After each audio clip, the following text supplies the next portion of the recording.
Oh, there was a point in time when you sort of sat back in your chair and assumed the pose of a podcaster, and I was like, "Oh, has he surreptitiously started recording again?" Begin talking about broad Jack's beans. favorite trick. They call that the podcaster's trick. How much can he record? Yeah. Also, the CIA agent's trick. Yeah. Yes, exactly. All right. Well, here we are again. I have planted my broad beans. Not to belay this point too long. Mine are planted, and they are saved from last year, which I'm very excited about because that's one of the first times I've actually done that. So we'll see. And I was told that the beans will actually be better if you save them from last year because they'll be hardier and they know what to expect. Whatever that means. I don't know what that means, but yeah, they know what to expect. Yeah, they've grown in that soil last year, guess. so Yeah. They know what to expect. Plant genetic memory. Yeah, they know what to expect. They know what to expect. Yeah. Okay. Yeah. Yeah. Well. 5 feet of snow in February. Then, is Yeah. it? Christ. Yeah. I wonder. Do you think it's based purely off of speculation? Do you think it's going to be a mild winter? Whose speculation? My own. Yeah. Speculate. But, you made it sound like I was party to some speculation, which I was then going to report as authoritative. Dan, go on. Some Let us know. authoritative Fill us form in. of speculation. Okay, I shall speculate in an authoritative fashion. Yeah. Yeah. Mild. Yeah. That's what I think too. Well done. I mean, it's safe. It's a safe bet. It's a safe Global bet. warming being what it is for the time being. How doomery. Unless this is the year that like the Gulf Stream shuts down and Christ. whatever. What is the time frame for that happening? Yeah, Or I is don't that know. just like it could happen anytime? Yeah, I don't know. Yeah. Let's take what's the most doomer approach. Tomorrow. Yeah. It's already the day after happening tomorrow. right now. Yeah. It's already begun. Yeah. That's what it is. That's like the Yeah. that's the total climate breakdown thing, isn't it? It's already Yeah. begun and it can't be arrested. That's like the reverse. And we're just gonna watch it in slow motion. Yeah, exactly. It's like I don't know what you're about to say. The reverse, like, what's that movie with the big storms that just After happened? Tomorrow? Day After Tomorrow. Yeah. I was gonna say it's like the reverse, like global warming isn't real. I went outside and it's cold. This is like I went outside and it's cold, so the goddamn jet stream it's already begun. Oh dear. How doomery are you feeling this week? Because I'm feeling pretty doomery. I think it's because of the media cover. It's the days have gotten shorter. It's mainly that, but it's also the media coverage of the climate talks has been like intense in a way that these talks I don't think have ever been, and it's kind of made me be like, as not seriously as they're taking it in terms of like they're not actually going to do anything to help. Like as seriously as it's all being taken in terms of media coverage has kind of stressed me out of it, and it's just been like, oh, they all know that this is like a big deal. Yeah. Like, oh, God. Yeah. It's almost this is the point where they'll look back on. Yeah. Well, no, I mean, there's the period of time when we knew. I mean, there's a period Yeah. of time in like the 70s when the oil companies knew. Yeah. Like that's probably the point at which, but then they'll be like, yeah, but that was capitalism and the oil companies. This is from our like, Exactly. prospective socialist future. Like it'd be like, Yeah. Be like Al Gore, that damn liberal. yeah. But then, let's pour more scorn on the bourgeois governments. Yes. Yeah, you're right. Like it's the posturing. The posturing is almost more galling than anything else, I think. It is. And even just like I get, And the crazy kind of like the xenophobia kind of like yeah. anti-China stuff just drives me up the wall as well. Well, just all of the bullshit. Like, I mean, this is obvious, but the like. as we are like a Maoist podcast. Well, thank you. I was gonna say thank you.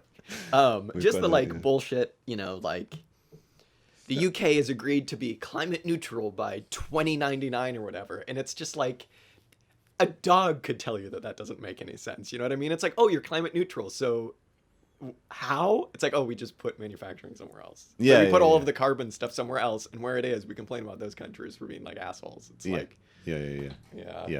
How do people not just see right through that? It's like, yeah, I don't know. It's a joke. I mean, I don't know. Yeah, and this government and this country get to sort of spin some kind of narrative about us giving up using coal primarily for power in like the early 90s or whatever, and like for purely political reasons, like partially, I guess it was like to the sort of the whole process of smashing the unions and sort of destroying mining, but also like it's just far more expensive than we could exploit the new resources of North Sea gas and oil. And just by pure fluke of a more inexpensive fossil fuel becoming apparent at a certain period of time, we can now pretend that we've been sort of cutting our God coal bless. usage for the past 30 years and we were so ahead of the curve. And Well, it's clean coal now. Oh, yeah, of course. It's clean coal. Yeah. So I like to rag on this podcast a lot about like ad agency people who get paid like 7 figures to come up with a phrase like clean coal, but like that was actually pretty good. Clean coal was pretty good because people just go, I don't know, it's clean coal. It's like, yes, the clean coal. Yeah. What is clean coal? Not using coal. Oh, I see. Okay. Yes. Yeah. Not coal. Not coal. Anti-coal. Thesis, antithesis, no coal. The idea of nuclear power, Dan. It's obvious, like, I don't know. I feel like you hear a lot of kind of like tankier folks be like, well, don't tell the libs, but like, this is the future, you know, like nuclear power. And it's kind of like, I understand the like argument of like how much energy you can get from nuclear power per like X amount of exploitable resources that you like rip from the earth. But like, I don't know. I don't know much about this, as should be obvious, but like, it seems like mass, you know, like, oh, everybody just use nuclear power. Let's just go rip all of the uranium out of the ground in some poor country. Like, I don't see that being better. You know what I mean? Like, well, yeah, I guess there is. Yeah, I hadn't thought about that, but it's always the primary question that's never asked, and it should always be asked about, like, what are the relationships of resource extraction that are like supplying any raw material? Yeah.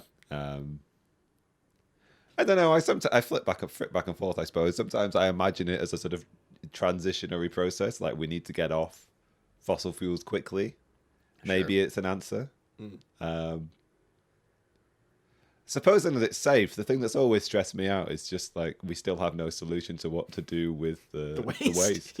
Like literally, my understanding is there is nowhere in the world where a permanent solution has been found to what to do with the waste. There are a few places now where they're digging the most ludicrous bunkers you've ever heard of just as a permanent solution, but like anything that's even been stored so far isn't permanently like.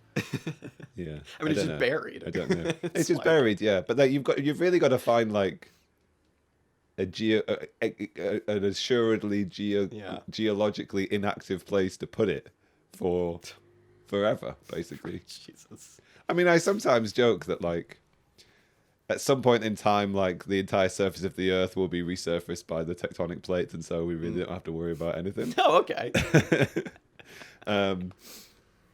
But yeah, it's a long time to wait for the hurry up. Maybe we just need nuclear for all power the nuclear waste to get packs. sucked back down into the mantle, kind of thing. Unless we can like take it down to some fault and like bung it all in and see what happens. We could either put that's how you got Godzilla.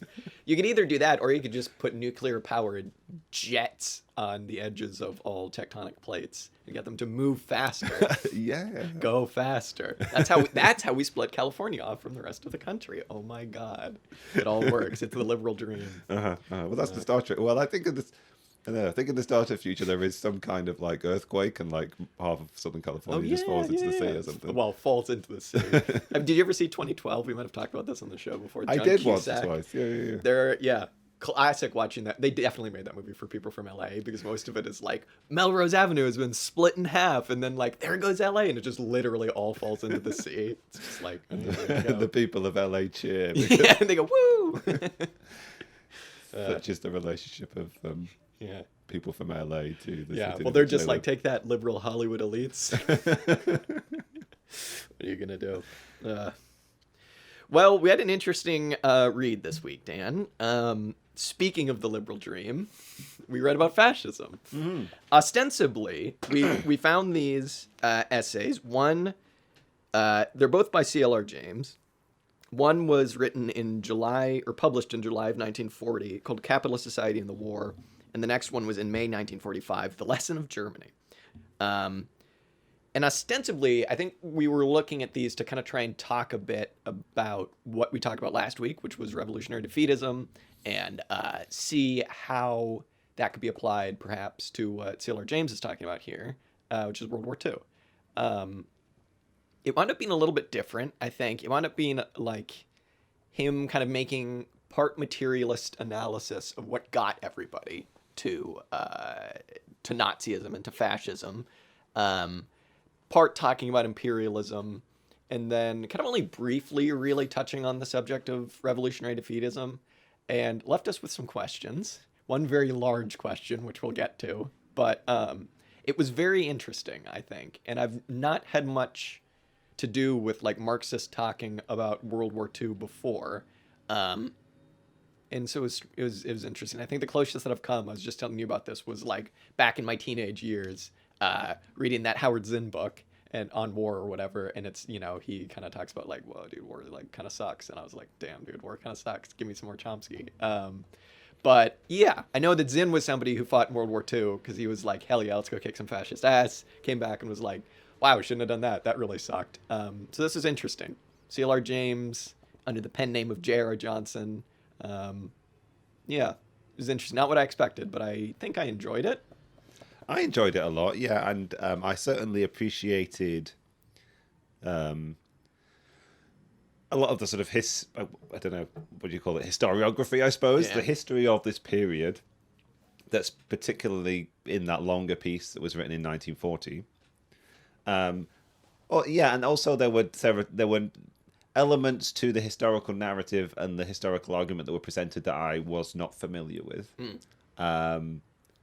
And it gives a lot of, I guess, counter-argument, or I suppose one is sometimes pinned into a corner with questions of war, with the Second World War, it being particularly unique, I suppose, particularly horrific, I suppose, particularly if one is trying to make a generalized criticism or argument around war and how to relate to it, particularly if one is trying to come from a relatively pacifistic or at least like revolutionary perspective, I suppose. The counter argument is like, what about the Second World War kind of thing? And to have it here put in this sort of like very detailed historical context was very illuminating, and we'll get onto it. There are a few sort of aspects to that argument which were entirely new to me. I think what you do get here is quite a relatively classical sort of like Marxist or Trotskyist argument around the nature of European fascism in this period of time, the nature of the Nazi regime in Germany, particularly it's in a lot of ways an effort to demystify it, to put it in a broader context, and I think like normalize is probably the wrong word, but certainly to tie it in with the wider political economy and geopolitics of that period of time. Yeah, and just history in general, right? Yeah. Because I mean, like the typical like boomer dad that only reads World War II books response to like, the History Channel response of World War II is like, ideology, dude. Like everybody, the German people got swept up in this fervor after World War I of being defeated, and along came this like strapping, weird, sadist German freak, and that was Hitler, and who spoke specifically to a race of people particularly susceptible to this sort of sadistic narrative kind of thing, and it was just the peculiarity of the Germans, and it was just certain things specific to the fascist system which allowed this situation to play out, kind of thing. Exactly. It's just because it's weird because there are so many contradictions in that, because one of them is like this great man like coming along, like you kind of get the like it could happen here too, of like, oh, be careful, we have to protect our constitution and whatnot. Like if someone like Hitler came along, you never knew who could get swept up.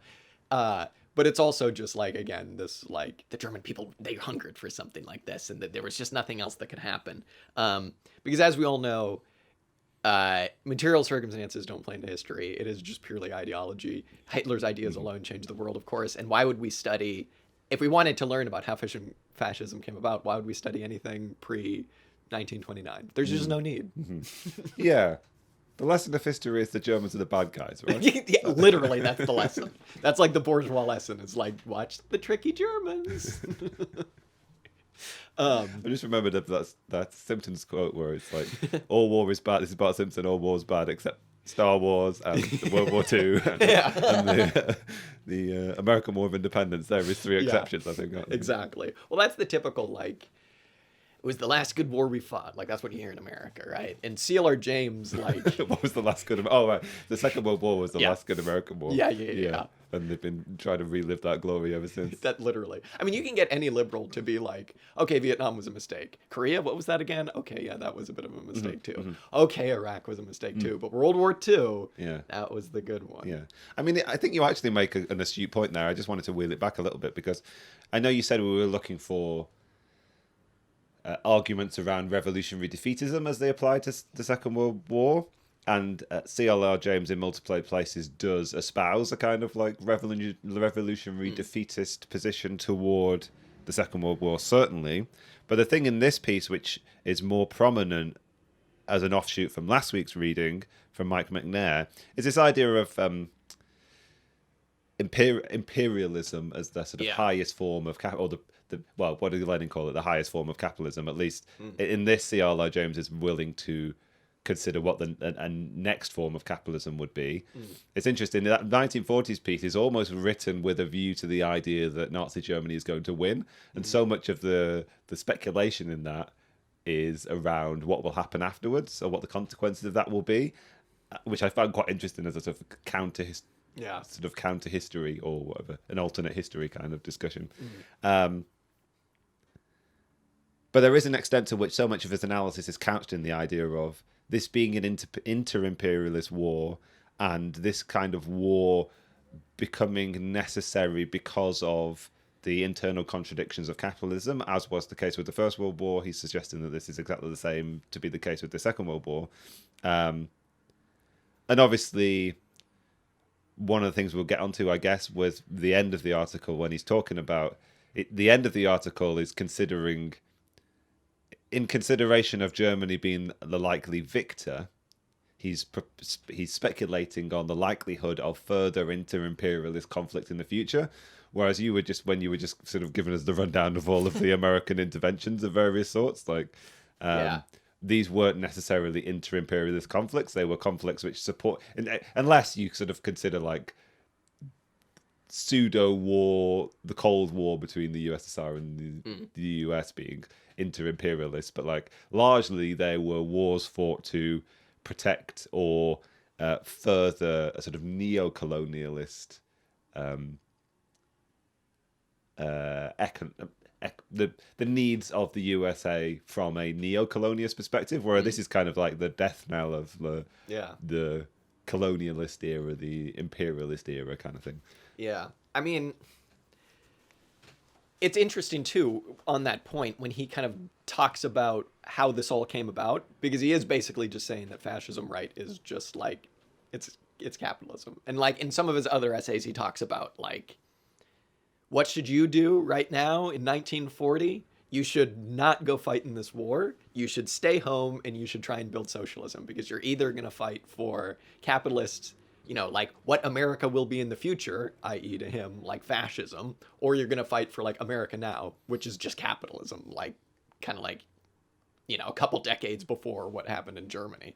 And it's interesting when he kind of talks about like, you get some of this in bourgeois history, the like diplomatic like games that were played when Germany was like kind of bouncing back after World War I, because like obviously England and the UK and everybody, like they wanted a check on France, and like France, like, you know, they didn't really want that, but they were like, okay, with Germany kind of being built up to like a certain extent, they obviously didn't want anything horrible. But he's basically making an argument there that like the inherent contradictions of capitalism like point to these things just happening, whether like the bourgeoisie want them to or not. And in this case, he makes the point that like bourgeoisie the world over like did want German fascism to happen, but like, yeah, it's pretty gnarly in the second essay when he gets into like, now that the war's over and Germany's just completely leveled, and he's like, fascist Nazi Germany was everything the bourgeoisie ever wanted. Total power, total order, the complete destruction of the working class movement. And look at you now, you effing idiots. Like, Germany's like been leveled. Their people have been reduced to utter poverty, and you've been embarrassed on the world stage. It's very gnarly. That second one, he was definitely gloating a bit. it's certainly the case that the central element to his argument is if fascism is an extension, a continuation of capitalism, if it's kind of like capitalism by other means, if it is capitalism pushed to the point where it has to fight for survival. Yeah, it's basically like capitalism in a position of fighting for its own survival kind of thing. He suggests that the primary objective of fascism was the destruction of the organized working class. He sort of almost like pushes everything else to the side in a way which feels a bit extreme, although I think it's intended just to further a very specific and particular argument, which I'm willing to buy into. Yeah. And therefore, like, you're right to say, like, he is saying that fascism is a reaction to a certain state of affairs in Germany, and it's almost impossible for the sort of like bourgeois democratic regime in Germany to properly face down the threat of the organized working class and to face down the threat of quote unquote Bolshevism. Yeah. And therefore they need this sort of like extraordinary regime to come into place to sort of discipline society more broadly, but in particular to sort of like dissipate this threat, to destroy this threat. And he sort of suggests that that's fascism's primary objective was the destruction of the organized working class, but also they were celebrated both by the German bourgeoisie, but then also in this peculiar game by the British state and the British bourgeoisie, by the French state and the French bourgeoisie, to some extent by the US as well. There's a lot of places where like you get, I'm not sure because like you get the impression that the British and the French and the Americans to some extent thought that a certain degree of appeasement would sort of keep Hitler in his place. There was for the British ruling class, should we say, there was a reasonable version of Hitler's rule of Germany and sort of like extended sphere of influence across Central and Eastern Europe, which they were quite happy with. And it was only when he sort of like crossed certain bounds that he became in some ways problematic. But he sort of like does a lot to that guy. He's problematic. Yeah. Okay. That's me speaking from the standpoint of the British bourgeoisie. Exactly, yeah. Somewhat problematic. Yeah. I mean, how syphilitic was that Churchill quote where he said, this was like in 1938 or something, when he was like, boy, I tell you what, if we had lost World War I would have wished we had a Hitler to dig us out of that mess. It's just like, Yeah. Every time there's like a Churchill quote, it just sucks. It's just the worst take possible. Yeah. Because like, what I was going to say was that like, there is this narrative in mainstream historiography of this period, which sort of like condemns the appeasement of the British government at that time as being sort of representative of a degree of weak-willedness, an unwillingness to go up against the sort of like this bully boy Hitler. And it took Churchill to come along, the sort of arch anti-appeasement the bulldog advocate, to sort of come and sort of stand up for Britain and like give Jerry a bloody nose, and clap for our brave RAF soldiers. But this does a lot to sort of like severely dispel and dismantle that kind of like slightly crude analysis, which were sort of like it puts appeasement in a particular context, and also sort of does some amount to dismantle this sort of mystique around Winston Churchill as being like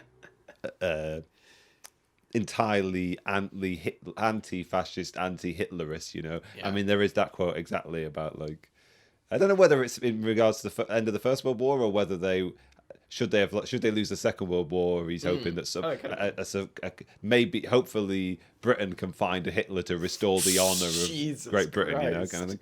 And there is another quote as well of him being sort of like relatively kind toward Hitler in some ways.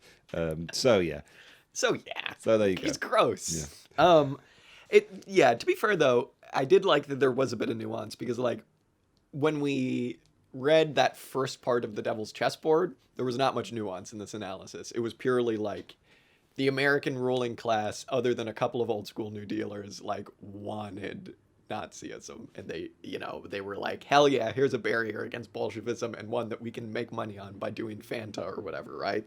But he says, this was right at the beginning of that second essay. He says, naturally, the German bourgeois and the Junkers did not want fascism. They preferred to rule themselves without these upstarts, but they couldn't do it. The old bourgeois ideology was exhausted. It couldn't hold the nation together any longer. So it is like, that just furthers his point about like fascism is capitalism up against a wall fighting for its life. It's like, yeah, nobody really wants to do fascism, but like if we gotta do fascism, it's better than workers, right? Yeah, this was the argument that Ralph Miliband put forward when we were reading that book, was that like it's not the desired state of affairs for the capitalist kind of thing. But I think Miliband's case was that you don't actually know what these people are going to do once you put them in power, kind of thing. It's a real gambit, and also it does like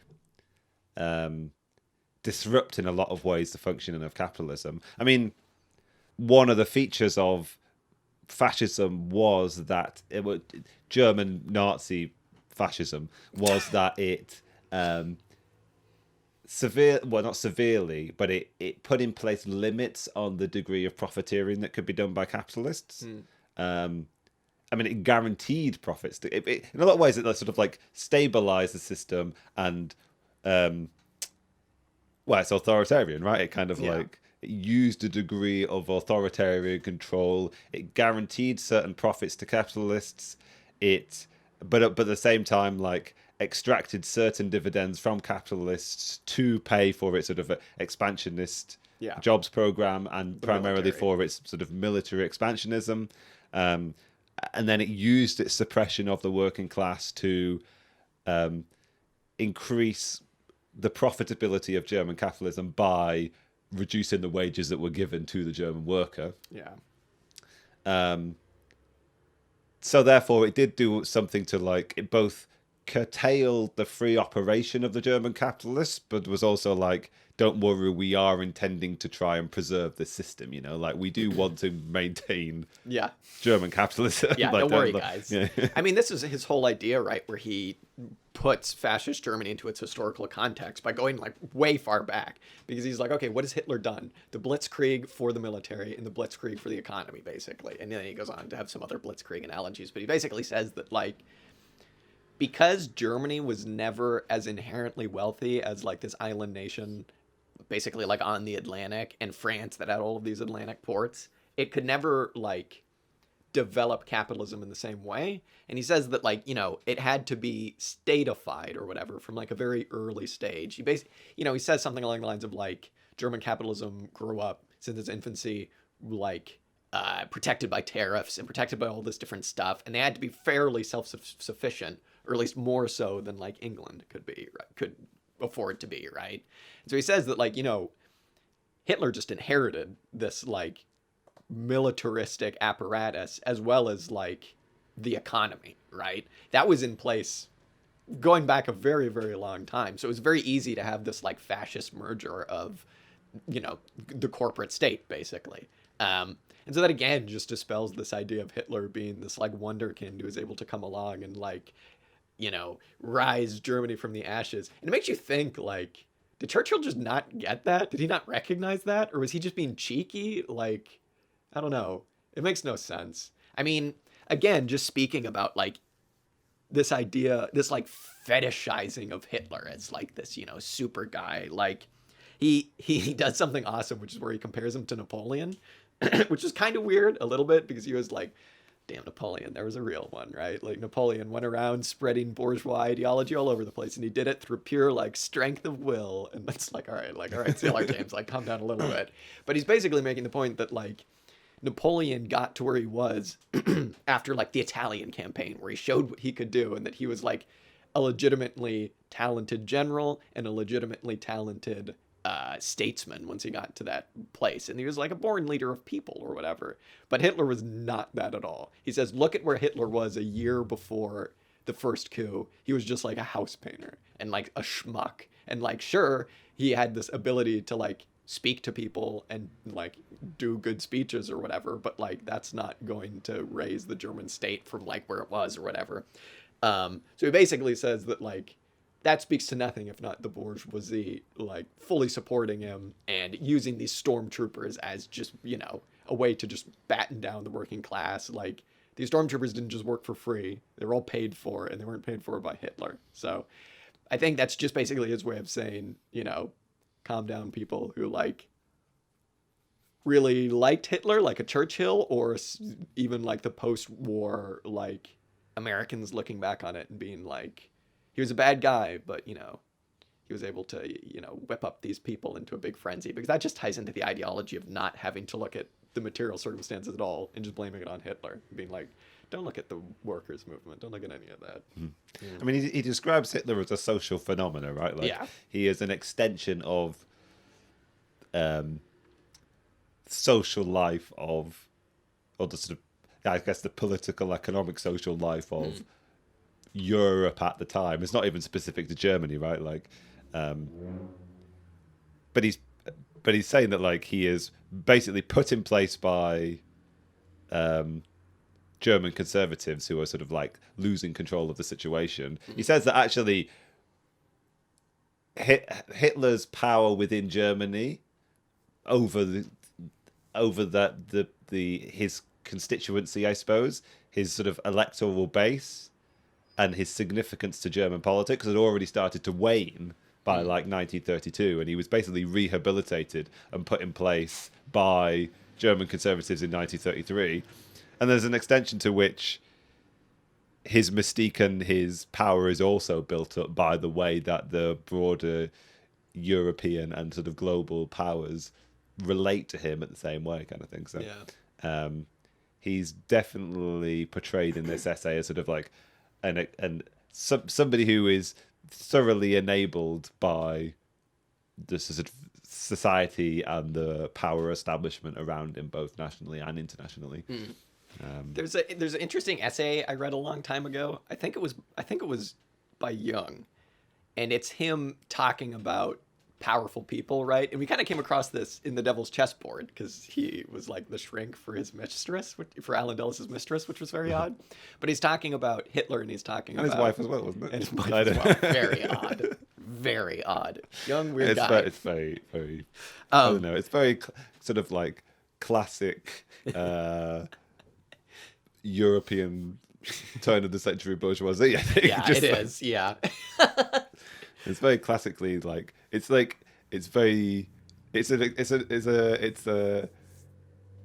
quote unquote coincidence that you would expect to find in the history of psychoanalysis. Yeah, exactly. I'm not surprised. But he makes the point that he was like at a dinner with Hitler and Mussolini, which is odd, just on its own. But he says that like, man, Mussolini, what a guy. Can't help but like Mussolini. He was like a warlord, classic warlord, just big, powerful, strong, and just like, F yeah, Mussolini. Odd. But then he says like, Hitler is just a freak. Just a straight up sociopath freak. And he's like, he walks into a room and you're like, get me out of the room with this guy. So I don't know. He's basically saying he's making this argument about like shamanism or whatever, which is a little like, whoa, okay, all right.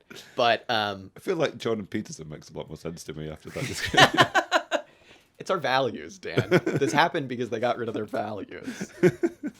But anyway, where's I going with that? I don't know. It's just more ideological crap, isn't it? Of like, he was able to take on these neuroses of the people. It's like, I mean, he killed all the communists and like all of the social democrats and everybody involved in doing anything good in that country. Does that lead us to like the big question that looms over this? Which is like, he's making a revolutionary defeatist argument like, don't go fight in the war. But it's like, did he know about the Holocaust? Like, did he know what was going on? And if he did, would that have changed his attitude? A question to ponder, perhaps. Certainly, yeah. I mean, this was. It's more that second piece from 1940, right? Like May 1940.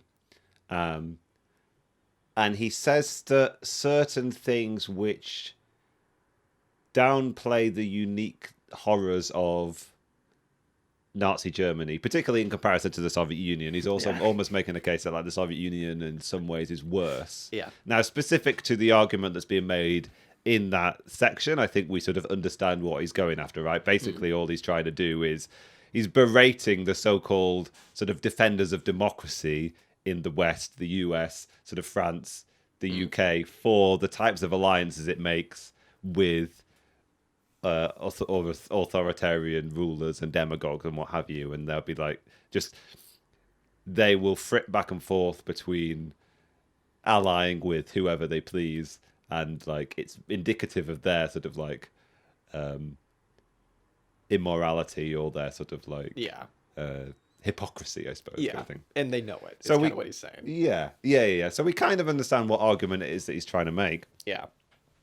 But as a broader question, because in some ways, like the anti-Semitism that he was certainly aware of as being a feature of German fascism or fascism more broadly,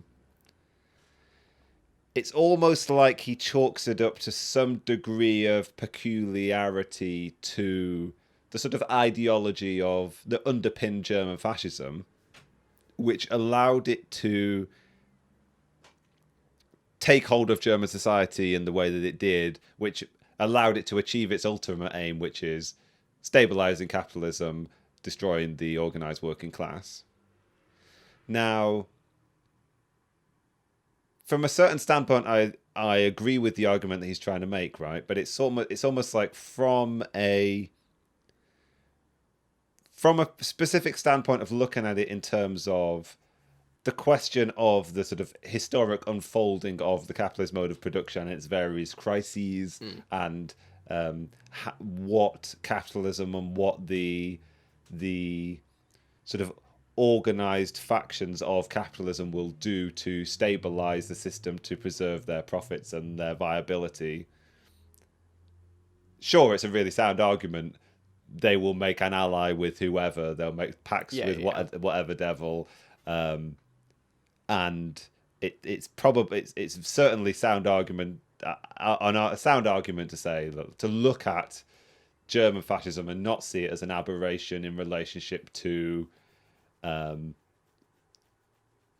position that capitalism was in at the time and the relationship that the broader European capitalist establishment took toward Nazi Germany was certainly tinged with this idea of, God, we wish we could do this to our working class kind of thing. We wish we kind of had this authoritarian streak within us.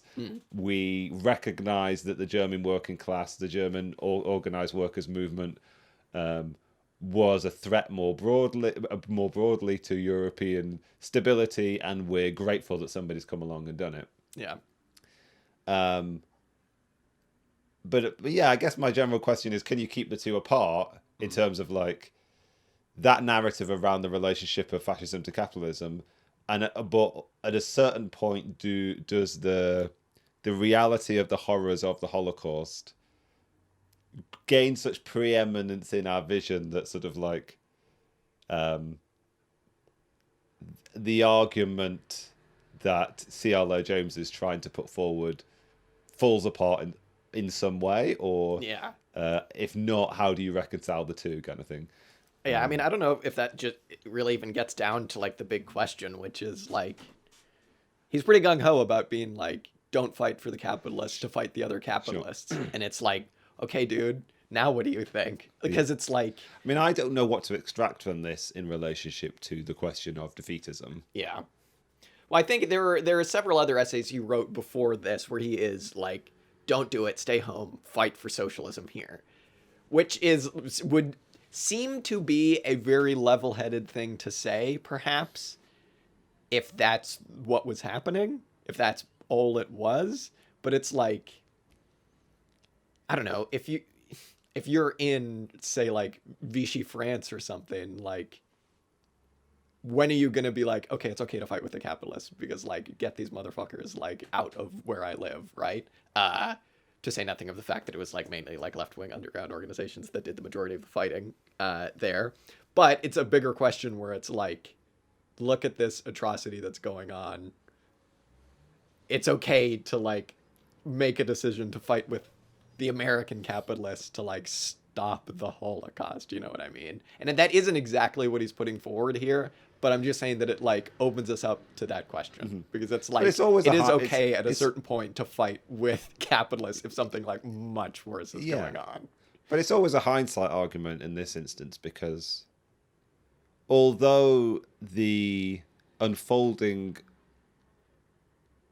Holocaust was known to certain people in certain quarters and Dulles, amongst others, the efforts with which to both obscure it from the sort of decision-making parties in the various allied countries, and then also to keep it from the public, what the effort to obscure it and to hide that knowledge, little of it that was known to people, was extreme and excessive, right? So, like, but then it's a very American argument. You can't be like, sure, yeah, you can't. I guess you can't say that anybody was like, I'm going to join my country's army and fight fascism because I'm fighting against this unfolding Holocaust. Right, but I think that's a very American argument in that case, right? Which is what he's doing, right? But I'm saying, like, you know, if you lived in London or something during the Blitz, or if you lived, like, again, in Vichy France, or if you, like, obviously lived anywhere east of Germany, right? Like, then that's a question of, you know, okay, when do I draw the line of, okay, I'll just go fight with the capitalists to fight the other capitalists, right? Because, like, you know, it is a hindsight thing to talk about the Holocaust when it relates to America, but they're also, like, you know, the question of invasions is basically what I'm saying. Like, obviously, if you're in America, most people prior to war actually breaking out between, like, everybody was like, maybe, come on, we don't want to get involved in, like, another one of these stupid European wars. And it literally took Pearl Harbor for that to actually change people's minds, I guess, or at least make America join the war. So, like, yes, it's a hindsight question historically when you're talking about the Holocaust in America, but, like, for most other countries, it kind of wasn't. You know what I mean? But that, again, doesn't really relate to exactly what that question is. So, you know, what are you going to do? Yeah. It would have been interesting to have him talk a little bit about Japan in this as well, because he kind of doesn't at all. He brings it up very briefly to talk about, like, kind of Hitler's geopolitical movements and stuff. But whenever you get these kind of, like, arguments about fascism and stuff, you never really hear too much about Japan, I feel like, in World War II. And it would have been interesting to hear about, like, fascist Japan as well. But I suppose that just wasn't what he was talking about. He wanted to talk specifically just about Hitler. So what are you going to do? One of the things that occurred to me when I was thinking about this essay in terms of, or the argument that was being presented in terms of defeatism and the differences that are apparent, or that are sort of emerge from the history that's presented in this essay between World War I and World War II, and the applicability of that strategy of defeatism. What occurred to me was that, like, during World War I, there were in some ways workers' movements in all the belligerent countries that could engage in this strategy as presented by Lenin, i.e. actively working to undermine your country's ability to fight the war by propagating and advocating for communism within the military and actually trying to actively aim toward a refusal to fight from people in the military. The sort of adage of, like, turning imperial war into revolution, into, like, civil war. Given that the narrative of this essay is so much like the efforts of the sort of bourgeois establishment of all of these Western European countries to suppress their working classes, to decrease their revolutionary capacity. Was the situation the same? Was there any kind of organized workers' revolutionary force that could be in a position during World War II to actively engage in a defeatist strategy, or to transform the crisis of capitalism into a revolutionary crisis, into the civil war that was advocated for by Lenin? Which brings us on to one of those pieces of the history of this essay which I wasn't really aware of, which is the events in France in the 1930s. C.L.R. James is suggesting that France was very close to a revolutionary moment in the 1930s. There was sort of like huge upswing in support for the Socialist and Communist Party. Membership of trade unions and the Communist Party swelled amidst sort of like general crisis of capitalism at the time. There was a sort of like united front between the socialists and the communists to sort of stabilize French democracy in a lot of ways. Now, C.L.R. James is very scornful of the united front as it played out in France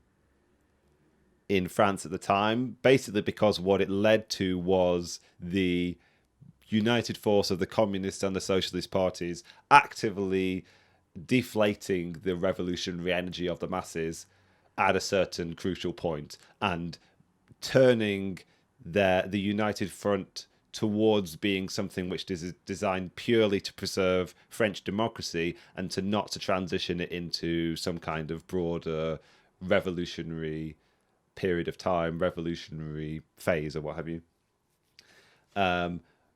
Which meant that by the time we got to 1939, 1940, that sort of like revolutionary enthusiasm had ebbed in such a way that France and the French communists and socialist parties weren't really in a position to fight fascism or to resist it in some way. And that sort of made me think, in line with this idea of there being this process of the undermining of the European working class and the organized European working class in the run-up to the Second World War, rather. Whether the sort of like truly revolutionary moment of this period wasn't 1939 to 45, it wasn't resulting from the war, but it was this kind of like period of the crisis of capitalism beforehand. And in one of these really interesting alternate history moments of this essay, there's a period where there's a sort of discussion where he's like, had France had some kind of socialist revolution in the 1930s, had France then aided the Spanish Republic to defeat Franco, what kind of alternate scenario does that set us up for? Does it prevent the Second World War from unfolding as it does? He seems to suggest that yes, it would. It would have sort of put Hitler back in his box and kind of like diminished his power and the threat that he posed, kind of thing. So I don't know. Yeah, in terms of like revolutionary defeatism, like maybe the moment had passed before the Second World War came along, and maybe some other type of strategy was more appropriate to that moment in time. I mean, you pointed out to me before that C.L.R. James is actually writing to perhaps an American audience where this question of defeatism could be reflected on differently as opposed to amongst a European audience. Yeah. I mean, I don't know if he's really being as holistic as he thinks he is in this. I think that like he thinks he's writing this like grand history of like everything that happened and is like encompassing like talking to everybody. Everybody can take something from this essay, but I think he is pretty clearly just writing for an American audience and like from an American point of view, if that makes sense. Like kind of what I was trying to get at was like the idea of revolutionary defeatism is a very different one depending on where you were, right? Like in America, it was you had the luxury of being like, you know, it's just another one of these European wars. Who cares? It's just World War I all over again. It's just imperialism. They do this every 70 years or so, whatever. Who cares? But like everywhere else, it was a pretty different question, and he touches on that briefly. but he doesn't really like get into the weeds, I guess, because it's not really the purpose of his essay. But it's like, yeah, extraordinarily different question in France, because like communists were still around and still blowing up Nazi rail lines and still like going around and like fighting the good fight. I mean, they got de Gaulle at the end of it, so they didn't exactly get like a socialist, but like, you know, it's very different depending on where you were. And I think that he is kind of just writing for Americans here. And because he has that luxury too. It wouldn't be very interesting if it was like, what attitude should we take in Paris towards Hitler? It's like, what do you mean, what attitude should you take? Like, go kick his ass, you know what I mean? Yeah, and fight with de Gaulle if that's what it means. But like, yeah, I think it is very American in its outlook. Yeah. I feel like I should moderate my statement so far slightly to acknowledge the fact that there certainly were sort of organized socialists and communists active in Europe during the Second World War. Sure. But not like revolutionary socialist, right? Like, you yeah, couldn't exactly... or maybe they had revolutionary intentions, but they weren't at the point where they were in the position to actually revolutionarily overthrow anything. It was like socialists in the south of France being like, finally, we got rid of Paris. Thank you. But yeah, there were avowedly socialist brigades fighting fascism. Yeah. Something I'd like to know more about, honestly. Yeah. Because I know that like whenever you hear about like in bourgeois histories of like the French underground movement, it's like these brave people did this daring commando raid, and it's like, oh, who were they?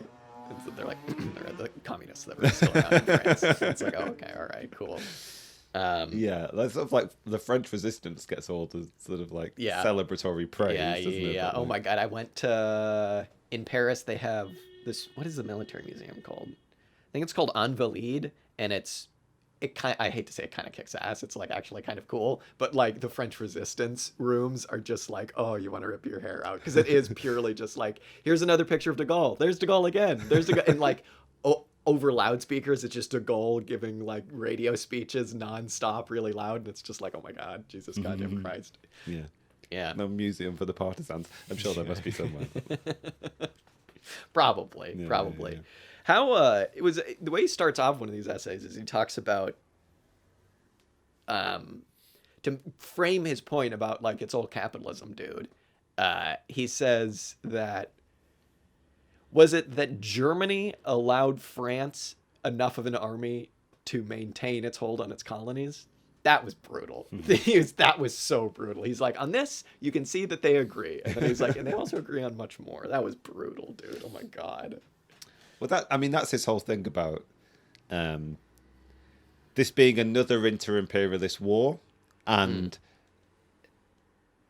a turn toward imperialism and an increased exploitation of colonial holdings by imperialist powers being the sort of ultimate form, the ultimate extension of capitalism as it existed in that period of time, and being the result of the capitalist crisis as it unfolded necessitated this further and further sort of expansion and exploitation kind of thing. There's one curious point in this where he's almost like making a case for America to join the war, in the sense that he's saying that like you shouldn't look at Hitler and say all he wants to do is control a certain portion of Western Europe and be content. Yeah. And he's saying that like Hitler's aspirations are clearly have an eye towards South America kind of thing. And he's sort of speculating on the possibility of some kind of conflict between America and Germany, sort of future imperialist or inter-imperialist conflicts should Germany win the war, right? He's sort of painting this sort of like imperialist future predicated on an understanding of the present stage of capitalism, which comes from Lenin. Although he does suggest that like there might be a new stage of capitalism developing, which is a kind of like heavily bureaucratized and statized, almost like state capitalist version of capitalism, which might supersede this imperial mode that he still his analysis is sort of like drawing on so heavily, kind of thing. Yeah, I think that's interesting though, because like when we were talking about who am I going to say? The Ellen Meakson's Wood in The Origins of Capitalism, when she brought up, like, to make her point that this is just a goddamn historical aberration fluke, you know? Like, there's the absolutist stuff, and there were also, like, back in the day, there were the Italian city-states as being, like, these kind of, like, similar things to capitalism, but not capitalism. And, like, you could have seen history going in a different direction with kind of any one of these, although they all had their own internal contradictions as well. But, like, I don't think it really helps anybody if you're trying to study history critically to be, like, fascism, Hitler, Franco, Mussolini, all same guy. Because, like, obviously they shared extremely, like, obvious characteristics. But also, like, it doesn't help, I think, to be like, this is just a fait accompli of history, right? Maybe I'm kind of coming down against C.L.R. James a little bit here, because he makes the point, like, America's next. America's going to do fascism next. Just you watch. When it, you know, crumbles and everything starts to go to shit, it's going to do it as well. But, like, all three of those fascist governments all had their differences, and were all, like, for example, Franco came to power after the country was destroyed, right? Basically, like, at the end of a very long civil war in which everyone, like, was either dead who wanted to not do fascism, or they just had no power anymore. Hitler, he says, came to power because everything was, like, kind of just, like, given to him, and it all just kind of fell into his lap, and there was already the statification, as he calls it, and was already, you know, kind of like that. Mussolini, I don't know too much about, but, like, these things are very different, is the point that I'm trying to make. And although they still have these, like, very similar characteristics, there's nothing that says that American capitalism is going to do this. You can very easily imagine American capitalism doing something very similar. And hey, perhaps, like, we see a lot of, like, fascist Germany, not to be like, whoa, dude, but, like, in the, like, current model of imperialist America. But, like, whenever history does something, it's never going to be exactly the same as, like, you can never point to something else and be like, oh, here, it's doing that thing, because it's always going to be different. And if there is anything to, like, the comparison of fascism to what America is doing now, you can make comparisons, but you also have to recognize, like, still very different. And, like, that doesn't mean it's, like, better or worse or whatever. Like, that doesn't really matter. But, like, to think about it strategically, you have to notice these differences, right? And you have to notice that, like, America differs from fascist Italy or fascist Spain in these ways, but is quite similar in these ways. And I think you can use, like, historical materialism as a guide to be like, how did we get here and where are we going? But at the end of the day, like, you do have to use historical materialism as well to, like, see the nuances and intricacies of, like, how all of these things are different. Mm-hmm. But America's going there.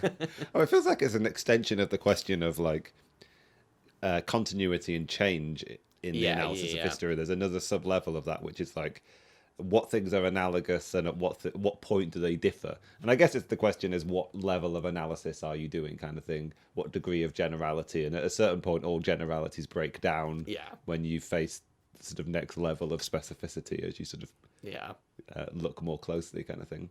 I think in terms of his argumentation around the prospects for American fascism or authoritarianism or what have you, I think that sort of fits in with the alternate history, which says you've got this sort of, like, Nazified Europe and you've got a United States, North America, and I guess you still have the Soviet Union, kind of thing. You have these three large sort of, like, imperialist powers which he sees developing in a way much more akin to the history of the preceding 45 or 50 years, as opposed to what we actually got, which was, yes, to a world divided between two powers, but in the capitalist world, you get an American hegemon who, in the process of rebuilding Europe,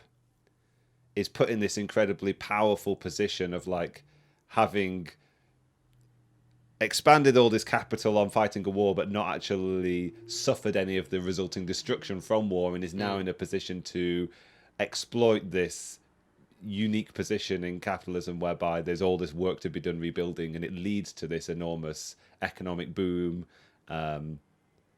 It leads to a different solution to the quote-unquote sort of, like, problem of the working class as it's experienced by the bourgeoisie, right? Like, the US was in a position to almost buy off its working class, as was as was the British government in the case of like being able having the Labour Party come in 1945, Yeah.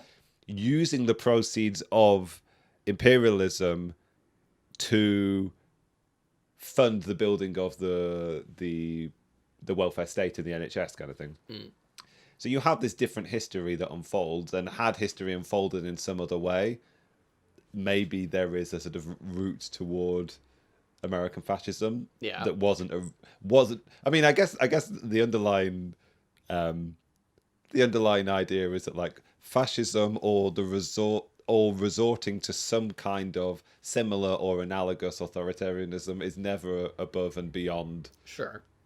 the sort of tactical repertoire of very desperate capitalism. Especially when you like take for granted that statification is inevitably going to happen, and you know the inherent contradictions of capitalism are going to lead towards crisis, right? It's like the bourgeoisie is going to do something, but I think just saying like it's going to be fascism, I don't know. Maybe I just haven't come across a good definition of fascism yet, but like it's okay to just be like, it's going to be bad.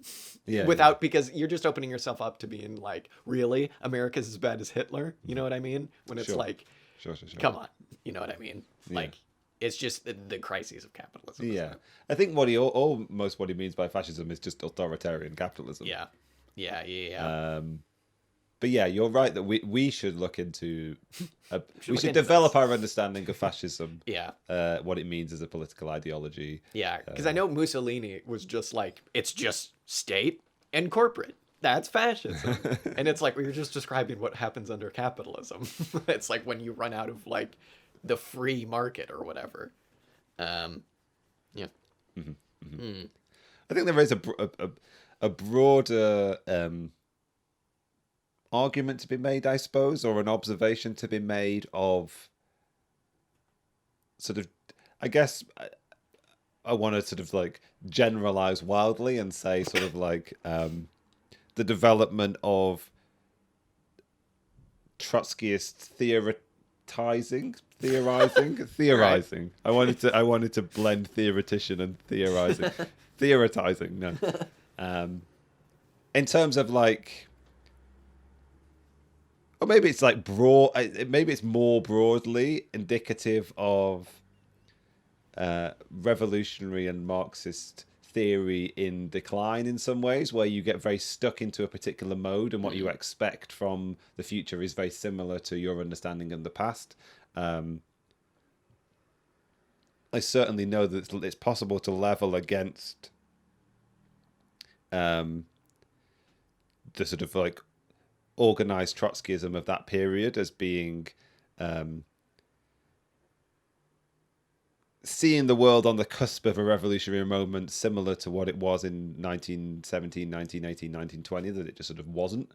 And I think some of that is very represented very well in some of this writing. But that said, excellent essays. Yeah, they really were. I enjoyed them both. Yeah. We're creeping towards modern day, and it's freaking me out because I'm like, well, my grandparents were alive for what he's talking about. I see. Oh my God. It's funny, right? Because I feel like there's a lot of like ink spilt about revolutionary defeatism now. And it's like, at least in America, like, why is that necessary? Yeah. It's extreme. It's easier now than it's ever been to be like, why on earth would you need to support any of this? If liberals can say you don't have to support this, then like, you know, we don't have to be like, wow, we need to go to war with ISIS. You know what I mean? It's like, all right, come on. Yeah. Why is there an ISIS in the first place? Because of all this bullshit. Who was just giving ISIS guns? You know what I mean? It's like, God damn it. What are you going to do? All right. How are we doing? Yeah, I think we're doing good. Yeah. I think we've talked enough about war for some time being. For a good period of time. Yeah. It's funny, right? Because the question of like, yes, obviously, I mean, this is a whole nother can of worms, and we should actually find something where we can talk about this more in depth. But like, if you're on the left, nobody likes war, duh, obviously. But also like, as socialists, right now, I think we're dipping our toes into the idea of like, okay, but war exists. How do we relate to that? And then also like, okay, but there's going to be a class war. What does that mean? Is freaky. Because, like, obviously you never want to be a guy who's like, I can't wait for the class war, dude. I can't wait to start busting some heads. Hell yeah, dude. That person's bad. But also, like, the listener can't see me shrug, but I'm shrugging. He's shrugging. Folks. Let's not forget the class war is all about us. Yeah, The class there you struggle go. happens all the time, every day. There you go. Yeah. Yeah. So you don't need an excuse to. But no. Oh no. What did we almost say on one of our last episodes? Anything anti-capitalist is. Oh wait, hang on. Oh, wait a minute though, Wait a because minute. because what I was suggesting last week was that German fascism in some way was anti-capitalist, anti-capitalist, whereas which, what as we we had know, proven this week is yeah. certainly not the case. Exactly. Just because they call themselves socialists. I don't know. I mean, I forgot they were could, socialists. That can be extended a lot further, can't it? Like, Yeah. just because somebody calls themselves a Yeah. socialist. Well, it's also like all of the reactionary bullshit now, even the like militia movement stuff. It's like, say you're as anti-capitalist as you want, folks. Like, come on. I don't know. All right. Well, we will be reading something next week. It will be good. Yeah. I think it will. Yeah. And we It's will be usually all right. Yeah. And we will be finishing Revolutionary Strategy at some point soon. So if you're waiting on the edge of your seat for that, it's coming. I am tenterhooks. Tenterhooks? Yeah, that's what it is, isn't it? That's the phrase. Tenterhooks? Tenderhooks? I don't know. Tender hooks? I have no idea. All right. Let us know. Folks, let us know in the comments. Rate 5 stars and let us know in the comments. Yes. All right. Well, Yes. I've been Jack. All right. Yes. Well. All right. Well, yes. Yes. Well, all right. All right. Well, I've been Jack, and this has been Auxiliary Statements. Now you know all you need to know to go argue with your boomer uncle at Thanksgiving about World War II. You can be like, but the workers' movement, and he'll be like, did you know about the Panzer D965-27432 and what it could do? And you'll be like, all right, whatever, uncle. But then you'll be like, isn't painting miniatures cool? Because I like Warhammer. And he'll be like, have you seen all of the fine collection of Panzers that I paint? And you'll be like, now we can bond. Socialism works. Bonding over toy tanks. Socialism is about simply coming to an understanding that toy tanks actually kind of cool. All right. Well, on that astute insight, get painting your miniatures. Yeah. Practice what we preach. It's a bit late. It's a bit early to wish people a happy Thanksgiving. It is. Happy Halloween. Happy Halloween! I guess. It's nearly Guy Fawkes night. Oh yeah, it is. It will be Guy Fawkes night when we put this out. Yeah. Happy Guy Fawkes night. Happy bonfire night. Yeah. Um, That before we go, I'd like to get to the bottom of that, the gunpowder plot. Like, Okay. because I don't get it. I mean, they were all just religious, weren't they? They're all Yeah. just fanatics. yeah. So yeah, all right. Yeah. There you go. We got to the bottom of it. It's like Catholics and Protestants. He was Catholic, right? The gunpowder plotters, they were Catholics. Oh God, I really don't want to I get think this so. wrong. I think they were. Yeah. Yeah. Yes. Yeah, popery, huh? Smacks of popery to me. Yes. Potpourri, like dry Smacks flowers. of potpourri. Oh God. Anyway, we've become delirious. I've been Dan. This has been Auxiliary Statements. Thanks so much for listening. And I've been Jack, and we'll see you next time. Goodbye.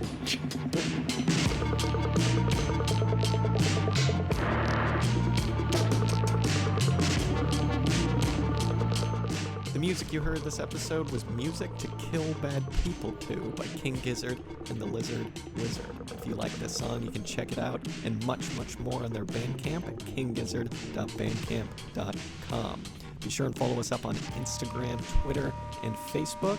And if you like what you heard, be sure and tune in next week for some more commie discussion. Till next time.